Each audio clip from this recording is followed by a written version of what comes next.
नमस्कार मंडळी, मी रश्मी किचनमध्ये तुमचं खूप खूप स्वागत आहे। तर चला आपण सुरुवात करूया रेसिपीला। लोणचं तर आपण बऱ्याच प्रकारचं खाल्लेलं आहे, आंब्याचं, लिंबाचं, मिक्स व्हेजिटेबल। पण आज आपण जे लोणचं करणार आहोत ते भोकराचं। याला गुजरातीमध्ये गुंदा बोलतात आणि मराठीमध्ये याला भोकर बोलतात। इतर ठिकाणी काय बोलतात ते मला सांगा कमेंटमध्ये। तर चला आता आपण हे लोणचं बनवायला सुरुवात करूया। ही भोकरं स्वच्छ धुवून घेतली, पुसून घेतली। आता आपण त्यांना फोडून घ्यायचं। बरेच जण बोलतात की भोकरं तर असं म्हणजे चिकट असतात, म्हणजे असं फोडलं की ते चिकट असं तोडून घेतलं की फोडलं। तर तुम्हाला मी आता फोडून दाखवते। असं फोडायचं। यात सर्व मी असे फोडून घेते। शेंडेकडचा भाग असतो त्याच्याकडे असं फोडून घ्यायचं।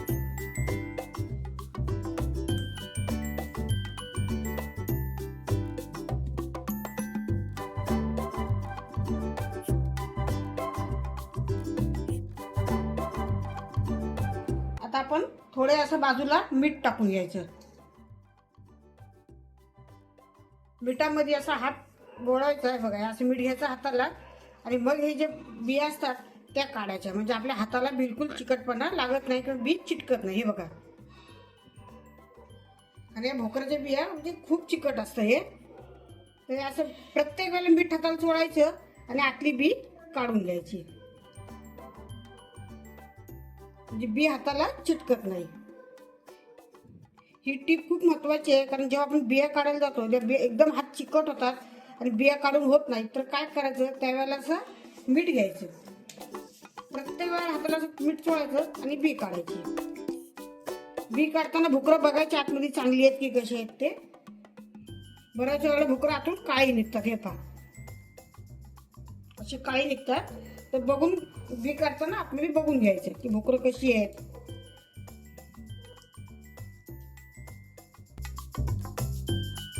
हा मी घरी बनवलेला लोणच्याचा मसाला घेतलेला आहे। हा मी लोणच्याचा मसाला घरी बनवते। भोकरं आपण तोडून घेतलेली त्याच्यामध्ये भरून घ्यायचं आहे। तर बघा, हे असं घेतलं,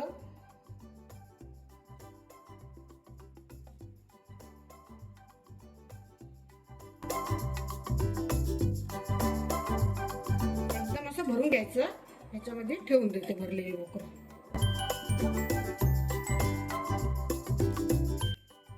तुम्हाला जर ह्या लोणच्याच्या मसाल्याची रेसिपी हवी असेल तर मला कमेंटमध्ये सांगा, मी नक्कीच एक व्हिडिओ बनवून देईन।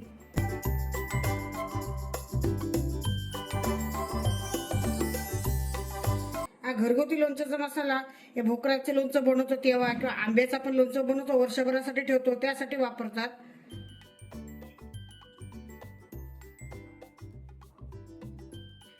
आमच्याकडे तर हा मसाला आहे, म्हणजे आम्ही हा लोणच्याचा मसाला म्हणतात, आमच्याकडे याला संबारा बोलतात।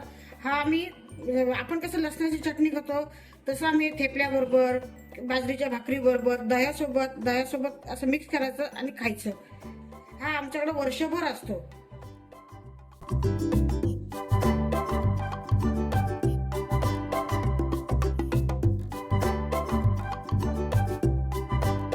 सगळी भोकरं आपली ती भरून झालेली आहेत, मसाला चांगलासा भरून झालेला आहे त्याच्यामध्ये।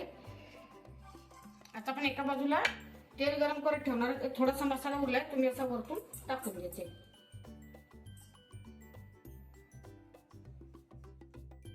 गरम करायला ठेवलेले आहे बघा, एकदम अगदी गरम झालेले आहे। ते थोडं आता थंड झालं की आपण त्या लोणच्यामध्ये ओतून घेणार आहोत, पण हे थंड करून घ्यायचं थोडंसं।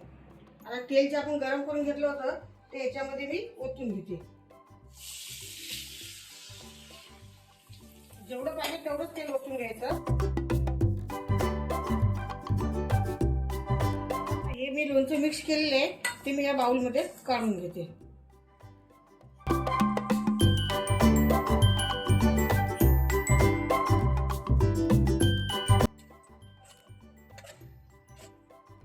तेलाचं प्रमाण थोडं लोणच्याला जास्तच ठेवायचं, म्हणजे लोणचं आपलं वर्षभर राहतं, खराब होत नाही। हे आपलं भोकराचं लोणचं तयार झालेलं आहे, एकदम ताजं ताजं आहे। हे जसं मुरतं तसं ते भोकरं खायला खूप छान लागतात। हे फ्रीजमध्ये जर ठेवलं तर अगदी वर्ष 2 वर्ष चांगलं राहतं। हे भोकराचं लोणचं तुम्ही असं कधी बनवलंय का? नसेल बनवलं तर एकदा नक्की बनवून पहा। तुमचा अनुभव माझ्याबरोबर शेअर करा आणि आपल्या चॅनलला सबस्क्राईब करा। धन्यवाद। जय श्री कृष्ण।